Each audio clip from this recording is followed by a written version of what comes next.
audience, which is very heavy into politics. So what is the message that I want to convey to them? The Latino voter is not monolithic. And I can go ahead and start with that and start telling them this is what Colombians care about, this is what Salvadorians care about. It's not just one kind of Latino voter. At the same time, the second B is be you, right? There I said, you know what? I'm a Latina, I've been covering this community. I even gave my coverage of the state of Florida a little name, Tour de Florida, right? So it's all in the presentation. I always say it. It's just like this 5B thing that I'm doing right now. So be focused on who your audience is. If I would have told that story on the Today Show, for example, or on Nightly News with Jose, I would have started with Orlando Camargo is a Colombian immigrant who works in this, restaurant. He would have been maybe cooking or managing the restaurant with his daughters, but that's not how you would present it to an MSNBC audience. Likewise, if you're doing a story on Snapchat or on your blog, you have to know who the audience is, what is the message you're ultimately trying to convey. Be you is be authentic, right?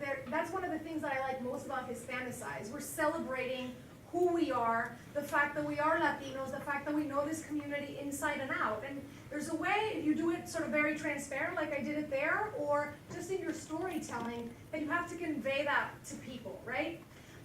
The third B, right, is be present in the place where kind of the struggle is happening. And I want to show you that next clip that Katie has queued for us.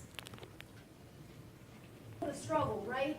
Like Shakespeare puts in all of his plays, there's always a conflict that you're covering, right? When you go out there to cover any story, you have to keep in mind, so what's the conflict, right? And that's a very obvious scenario. It's Mexico versus Trump, right? So what's the best way of showing that? In that clip, you can play it until the very end right now.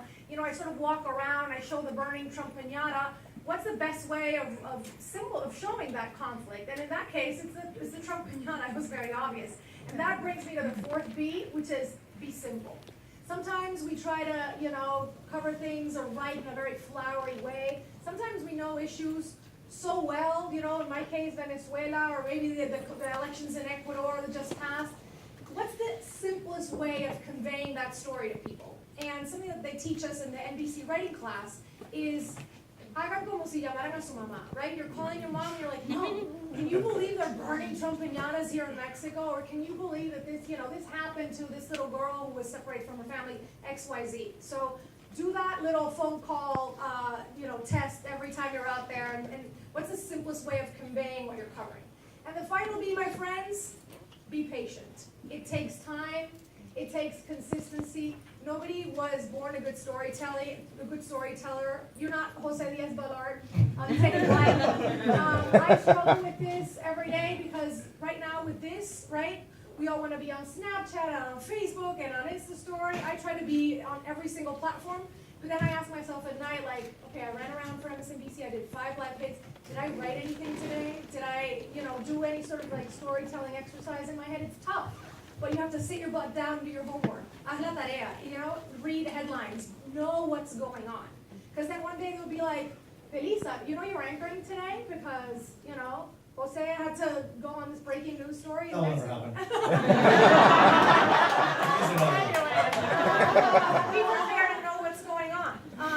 Final B is be a voice. And that's Anyapa, that's the 6th one.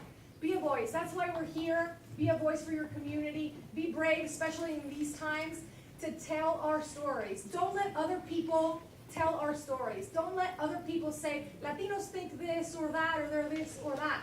Now is the time, my friends, now more than ever, to step up and speak up for our community in a balanced, in an objective way, but also in a passionate way. Because I think what brings us all here today to Hispanicize and to journalism is because we're passionate about our community and our stories.